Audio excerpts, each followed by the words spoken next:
Shalom saudaraku, kita akan mendengarkan firman Tuhan. Mari kita berdoa. Betapa kami bersyukur kepadamu Tuhan untuk kasih setia yang Tuhan nyatakan kepada kami. Pada hari ini bersama dengan anak-anak-Mu, kami rindu untuk mendengarkan firman-Mu. Pakailah hamba-Mu untuk menyatakan kebenaran firman-Mu. Melalui perikop firman yang kami baca, Tuhan memberikan pengertian demi pengertian. Dan melalui firman ini, kami sungguh boleh disegarkan dan sungguh kami boleh diingatkan bahwa Tuhan kami adalah Tuhan yang berdaulat atas hidup kami. Di dalam nama Yesus, kami berdoa dan mengucap syukur. Amin. Saudara-saudara, kita akan membaca satu bagian firman Tuhan yang diambil dari Rut pasal yang pertama ayat 1 sampai dengan ayat yang ke-6. Rut pasal yang pertama ayat 1 sampai ayat yang ke-6. Demikian firman Tuhan katakan, Rut dan Naomi. Pada zaman para hakim memerintah, ada kelaparan di tanah Israel. Lalu pergilah seorang dari Betlehem Yehuda beserta istri dan kedua anaknya laki-laki ke daerah Moab untuk menetap di sana sebagai orang asing. Nama orang itu ialah Elimelek, nama istrinya Naomi, dan nama kedua anaknya Mahlon dan Kilion. Semuanya orang Efrata dari Betlehem Yehuda. Dan setelah sampai ke daerah Moab, diamlah mereka di sana. Kemudian matilah Elimelek, suami Naomi, sehingga perempuan itu tertinggal dengan kedua anaknya. Keduanya mengambil perempuan Moab. Yang pertama bernama Orpa, yang kedua bernama Rut, dan mereka diam di situ kira-kira 10 tahun lamanya. Lalu matilah juga keduanya, yakni Mahlon dan Kilion, sehingga perempuan itu kehilangan kedua anaknya dan suaminya. Kemudian berkemaslah ia dengan kedua menantunya, dan ia pulang dari daerah Moab. Sebab di daerah Moab ia mendengar bahwa Tuhan telah memperhatikan umatnya dan memberikan makanan kepada mereka. Sedemikian jauh pembacaan firman Tuhan. Yang berbahagia adalah orang yang membaca firman dan merenungkan firman itu di dalam kehidupan sehari-hari. Saudara-saudara, tadi pagi saya mendengar ada berita yang terjadi bahwa 10 orang melaporkan seorang yang mengaku bahwa dia adalah orang pintar. Mengapa orang pintar itu dilaporkan? Karena dikatakan bahwa dia telah melakukan pelecehan seksual kepada orang yang datang berobat di tempatnya. Saudara, orang pintar itu mengaku kalau dia bisa menyembuhkan orang sakit COVID-19. Oleh karena banyaknya orang begitu takut akan COVID-19, sehingga mereka pun tidak lagi menggunakan akal sehat mereka, bahwa siapa yang bisa menyembuhkan, siapa yang tidak. Sampai-sampai mereka datang kepada orang pintar, justru akhirnya mereka mengalami pelecehan seksual. Saudaraku yang kasih di dalam Tuhan, betapa gampangnya orang mencari jalan pintas, jalan keluar sendiri, ya. Namun pada akhirnya jalan pintas dan jalan keluar yang mereka ambil sendiri tanpa perhitungan dengan baik, justru mereka menambah kesulitan bagi diri mereka sendiri. Saudara, demikian juga yang terjadi melalui perikop yang kita baca, yaitu keluarga daripada Elimelek. Pada waktu ada bahaya kelaparan yang terjadi di Israel, Elimelek dan Naomi meninggalkan Israel menuju Moab dengan harapan bahwa mereka bisa memperoleh kehidupan yang layak. Mereka mencari jalan keluar mereka sendiri. Namun apa yang terjadi? Setelah berapa saat suaminya meninggal dan bahkan diikuti oleh anak-anaknya juga meninggal. Tinggal sendirian, berada jauh di tempat yang lain, ya, jauh daripada tempat kelahirannya, ya, kehilangan orang-orang yang mereka cintai, tentu membawa kesedihan tersendiri bagi Naomi.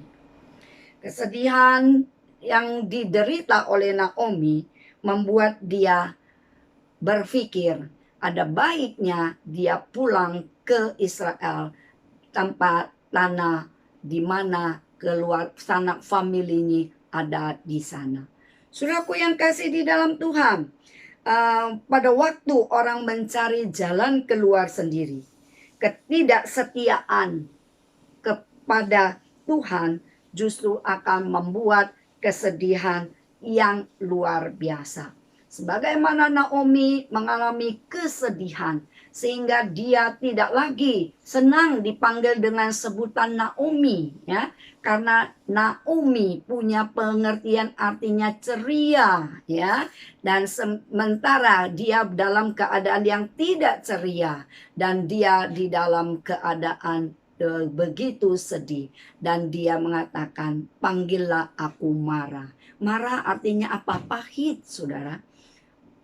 Kesulitan artinya, ya, pahit. Dan dia merasakan bahwa hidupnya begitu pahit dan adalah kurang pas kalau dia dipanggil dengan sebutan Naomi, dan dia lebih senang dipanggil dengan sebutan Mara. Saudaraku yang kasih di dalam Tuhan, ketidaksetiaan kita kepada Tuhan, mengambil jalan sendiri, mencari jalan keluar sendiri, bisa mengakibatkan, ya, kesulitan demi kesulitan akan kita hadapi. Saudaraku yang kasih di dalam Tuhan, bagaimana dengan kita? Ketika kita menghadapi kesulitan, permasalahan kehidupan, pada saat-saat seperti ini, di tengah-tengah situasi yang tidak menentu, ya, kita tidak tahu apa dan bagaimana COVID ini akan berlalu di saat-saat begini, apa yang permasalahan apa yang terjadi di dalam kehidupan kita. Apakah kita berusaha mencari jalan kita sendiri atau kita mau berusaha melibatkan Tuhan di dalam kehidupan kita? Saudara, setiap kita tidak luput daripada permasalahan. Setiap keluarga mempunyai permasalahan dan kesulitan tersendiri. Ada yang mengalami kesulitan ekonomi oleh karena suaminya di PHK atau istrinya pun juga sudah tidak bekerja, ditambah dengan mungkin ada yang sakit penyakit di dalam anggota keluarganya, ya, atau ada permasalahan kehidupan pernikahan mereka. Saudara, setiap kita ada permasalahan tersendiri.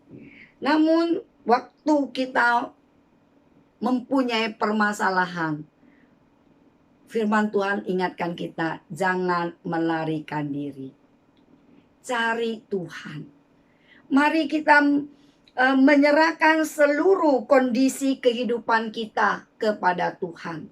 Baik dalam situasi yang menyenangkan maupun tidak menyenangkan, harus berserah kepada Tuhan. Libatkan Tuhan di dalam setiap kehidupan kita dan pergumulan hidup kita. Saudara, ketika kita menghadapi permasalahan, jangan kita panik, ya, di dalam menghadapi pergumulan itu. Namun kita boleh duduk dengan tenang, berpikiran dengan jernih, melibatkan Tuhan di dalam setiap permasalahan kita. Ketika kita mengalami kesulitan dan masalah yang besar, ya, pertimbangan apa yang bisa menguasai kita dalam mengambil keputusan? Saudara, banyak orang waktu mau mengambil keputusan terhadap satu permasalahan yang besar, mereka dikuasai oleh emosi. Saudara, kalau waktu emosi sudah berbicara, ketika pengambilan keputusan sudah dikuasai oleh emosi, maka hal ini akan berakibat fatal. Karena mereka tidak lagi bisa berpikiran dengan pikiran yang jernih, dengan pikiran yang benar, mengetahui apa untung dan rugi daripada sebuah keputusan yang diambil. Saudara, kalau demikian, maka yang akan rugi siapa? Kita sendiri. Oleh karena itu, saudara, di dalam kita menghadapi pergumulan, hati-hati kita. tenang, jangan diliputi oleh emosi kita. Ketika kita tenang, kita bisa berpikiran dengan baik, dengan jernih, maka keputusan yang kita ambil akan menjadi keputusan yang terbaik. Seringkali juga orang ketika mengambil keputusan dikuasai oleh ambisi, ya. Saudara, banyak orang yang karena dikuasai oleh ambisinya yang begitu besar, sehingga keputusan yang diambil juga keputusan yang tidak tepat. Seringkali menjadi merugikan, saudara. Oleh karena itu, hati-hati dengan ambisi kita. Ada banyak orang yang begitu kepingin cepat permasalahannya keluar, sehingga mereka mengambil keputusan dengan ambisi yang tidak sesuai dengan kehendak daripada Tuhan, akhirnya rugi sendiri. So, ada lagi orang yang karena kepepet oleh waktu. Wah, waktu sudah mendesak. Karena waktu begitu mendesak, sehingga membuat mereka dengan cepat untuk mengambil keputusan. Tanpa pikir jauh, tanpa berpikir lebih matang lagi, keputusan diambil dan pada akhirnya mendatangkan kerugian. Saudaraku yang kasih di dalam Tuhan, cara pandang kita terhadap sebuah persoalan ada di dalam batasan. Karena kita manusia yang terbatas. Marilah saudaraku, kita belajar untuk melibatkan Tuhan ketika kita harus mengambil keputusan untuk menyelesaikan suatu pergumulan hidup yang Tuhan izinkan terjadi di dalam kehidupan kita. Terkadang hal-hal yang tidak kita inginkan terjadi di dalam kehidupan kita, ini pun ada dalam izin daripada Tuhan. Tuhan ingin mendidik kita, Tuhan ingin mengarahkan kita agar karakter kita boleh terbentuk semakin kuat, semakin tangguh, semakin mengandalkan Tuhan. Setiap rencana-rencana yang kita susun, ya, setiap hal keputusan yang ingin kita ambil, kalau kita libatkan Tuhan, maka kita akan mendapatkan pertolongan. Saudara, waktu ada kesulitan, bisa saja Tuhan ingin melatih kesabaran kita. Bisa saja Tuhan ingin melatih akan ketabahan kita. Berapa tabahnya kita di dalam menghadapi suatu persoalan. Jadi saudaraku, belajarlah taat kepada Tuhan. Karena Tuhan tahu yang terbaik untuk kita. Karena Tuhan adalah Tuhan yang berdaulat di dalam kehidupan kita. Apapun yang terjadi di dalam kehidupan kita, ada di dalam kendalinya Tuhan. Karena Tuhanlah pengendali dalam kehidupan kita. Tuhanlah pengendali dalam sejarahnya dunia ini. Saudara, termasuk pada saat ini, kita tidak tahu kapan pandemi COVID-19 ini akan berakhir. Tidak ada seorang yang mengerti. Di dalam situasi yang tidak pasti, Tuhan ingin kita belajar untuk boleh berserah penuh kepada Tuhan. Biarlah Tuhan yang menjadi pengendali. Biarlah waktu Tuhan saja untuk menyelesaikan segala persoalan kehidupan kita. Kita cukup tenang dan cukup mengandalkan Tuhan, maka Tuhan akan bertindak. Kemudian yang berikutnya kita bisa melihat bagaimana ketika Naomi di dalam situasi yang sampai pada titik nadir, yaitu begitu menderita. Anak-anaknya meninggal, suaminya meninggal, akhirnya dia memutuskan untuk kembali ke Israel. Saudara, memutuskan untuk kembali ke tanah kelahirannya, memutuskan untuk lebih meminta kepada Tuhan untuk dia boleh lebih dekat dengan familinya yang lain. Saudara, kita bisa lihat langkah tepat Naomi ketika dia melihat bahwa situasi yang begitu tidak nyaman, begitu terpukul dia tidak lagi mau melarikan diri, dia tidak lagi mau berada di tanah Moab, dia mau kembali kepada tanah leluhurnya. Dia mau kembali kepada bangsanya. Saudara, Tuhan juga begitu luar biasa. Tuhan memberikan kesempatan kepada Naomi untuk pulang, ya, pulang kepada Allahnya, kepada bangsanya. Dan saudara, kita bisa melihat bahwa di sana berikutnya Naomi mendapatkan penghiburan, mendapatkan kekuatan sampai pada masa tuanya. Saudaraku yang kasih di dalam Tuhan, kita melihat bahwa ketika Naomi merasa dia salah jalan, ya, dia mau kembali kepada Allahnya, dan Tuhan memberikan kesempatan kepadanya, memberikan kesempatan untuk kembali kepada tanah bangsanya. Saudara, kita juga demikian. Ketika kita berada di dalam satu kesulitan yang besar, ya, di dalam pergumulan, ya, banyak pergumulan kita mungkin ada di dalam kehidupan keberdosaan kita. Tuhan Yesus memberikan kesempatan kepada kita untuk kembali kepadanya. Tuhan tidak memperhitungkan segala dosa dan salah kita. Sekalipun dosa kita semerah kirmizi, Tuhan akan memutihkannya seperti salju. Tuhan akan memberikan pertobatan kepada kita. Tuhan tidak memperhitungkan segala kesalahan kita. Jika kita mau datang kepadanya, mau balik kepadanya, ya, bertobat kepadanya, menerima pengampunan daripada Tuhan, maka Tuhan akan memberikan pengampunan kepada kita. Jika selama ini kita sudah hidup di dalam pengandalan diri sendiri, pengandalan kepada orang lain, pengandalan kepada manusia, melebihi kita mengandalkan kepada Allah, maka kita sudah berdosa kepada Allah. Oleh karena itu Tuhan memberikan kesempatan kepada kita. Tuhan mencari kita dan Ia berkenan untuk ditemui. Sebagaimana firman Tuhan di Yesaya 55 ayat 6 dan 7 dikatakan, carilah Tuhan selama Ia berkenan untuk ditemui. Berserulah kepadanya selama Ia dekat. Baiklah orang fasik meninggalkan jalannya dan orang jahat meninggalkan rancangannya. Baiklah ia kembali kepada Tuhan, maka Dia akan mengasihaninya, dan kepada Allah kita, sebab Ia memberikan pengampunan dengan limpahnya. Ini janji Tuhan. Jadi pada waktu saudara mencari Tuhan, minta pengampunannya, maka Tuhan yang adalah Allah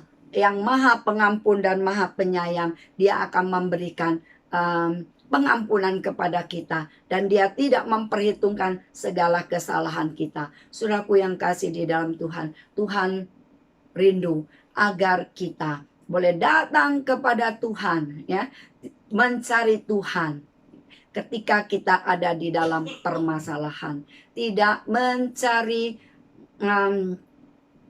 orang pintar, ya, tidak mencari orang-orang yang kita merasa hebat untuk menyelesaikan permasalahan kita, tetapi kita mencari Tuhan kita yang hebat, yang dapat menyelesaikan seluruh permasalahan daripada hidup kita. Saudaraku yang kasih di dalam Tuhan, hidup ini ada di dalam batasannya. Hidup kita ada di dalam waktunya Tuhan. Berapa lama Tuhan izinkan kita hidup di dalam kehidupan ini, kita tidak tahu. Tetapi maukah kita di dalam waktu yang Tuhan berikan kepada kita, di dalam kesempatan yang Tuhan berikan kepada kita, kita mau sungguh-sungguh hanya hidup mencari Tuhan, mencari kebenaran Tuhan, mencari kehendak Tuhan. Karena pada waktu kita mencari kehendaknya, maka Tuhan akan melimpahkan kasih setianya kepada kita. Tuhan akan menolong kita pada waktu yang tepat, pada waktunya Tuhan. Waktu Tuhan tidak pernah terlambat, waktu Tuhan tidak juga terlalu cepat, tapi waktu Tuhan adalah waktu yang pada waktu yang sangat tepat. Kita mau bersyukur kepada Tuhan. Sudah sebagai akhir daripada renungan hari ini, saya mau bercerita tentang pengalaman seorang hamba Tuhan yang betul-betul dia mengandalkan Tuhan di dalam kehidupannya. Saudara, ada seorang hamba Tuhan, ya, hamba Tuhan ini begitu mencintai Tuhan, dan dia menyerahkan hidupnya melayani Tuhan sampai dia sendiri juga tidak menikah, ya, tapi dia sungguh-sungguh melayani Tuhan. Saudara, pada waktu dia sungguh-sungguh melayani Tuhan, ya, bukan berarti tidak ada kesulitan ya. Ada kesulitan dan ada hal-hal yang Tuhan izinkan terjadi di dalam kehidupannya ya. Terkadang ada banyak perkataan-perkataan yang tidak nyaman yang dia dengar dari orang lain terhadap hidupnya, tetapi ibu pendeta ini selalu berserah kepada Tuhan dan dia percaya kalau dia tulus melayani Tuhan, kalau dia tulus mengasihi Tuhan, maka Tuhan pasti akan menolong. Sudah betul ibu pendeta ini karena kesungguhan hatinya melayani Tuhan ya, banyak doa-doa yang dipanjatkan oleh beliau yang dijawab oleh Tuhan ya. Banyak hal yang dia bergumul, orang lain bergumul ya, kemudian didoakan bersama dan Tuhan menjawab pergumulan daripada orang-orang yang minta tolong didoakan. Saudara, kalau saudara dekat dengan Tuhan, apapun pergumulan saudara, kalau saudara sungguh-sungguh percaya bahwa Tuhan Yesus sanggup menyelesaikan permasalahan hidup saudara, maka dia akan lakukan. Yang Tuhan merindu adalah dari kita, adanya kepercayaan kita yang sungguh, iman kita yang sungguh di dalam setiap persoalan kita. Kalau kita beriman, maka kita akan melihat bukti nyata yang akan Tuhan lakukan di dalam kehidupan orang percaya. Saudara, maukah kita mengandalkan Tuhan di dalam situasi saat ini yang kita rasakan tidak menentu? Tidak perlu takut berlebihan, percayakan hidup kita hanya kepada Tuhan dan kita lihat Tuhan akan bertindak. Mari kita berdoa. Kepadamu ya Bapa di sorga, kami mengucap syukur. Kalau firman-Mu hari ini boleh mengingatkan kami, kalau kami mempunyai masalah, jangan kami mencari jalan keluar sendiri. Karena ketika kami mencari jalan keluar sendiri, justru kami akan mendapatkan kesulitan yang lebih besar. Tuhan, kami mau belajar melibatkan Engkau di dalam kehidupan kami. Dalam setiap pergumulan kami mau hidup dengan tenang, berserah penuh hanya kepada Tuhan. Tuhan tolong kami agar kami kembali kepada jalan yang benar ya, percaya kepada Yesus sebagai Tuhan dan juru selamat. Maka kami akan melihat kasih setia Tuhan yang bekerja melampaui kami. Terima kasih Tuhan, kami menyerahkan masa depan kami ke dalam tangan-Mu. Kami menyerahkan keberadaan kami seluruhnya hanya kepadamu. Ajar kami menanti waktunya Tuhan. Bertindak menyelesaikan persoalan-persoalan hidup yang ada pada diri kami dan keluarga kami. Terima kasih Tuhan. Di dalam nama Yesus kami berdoa dan mengucap syukur. Amin. Tuhan Yesus memberkati kita.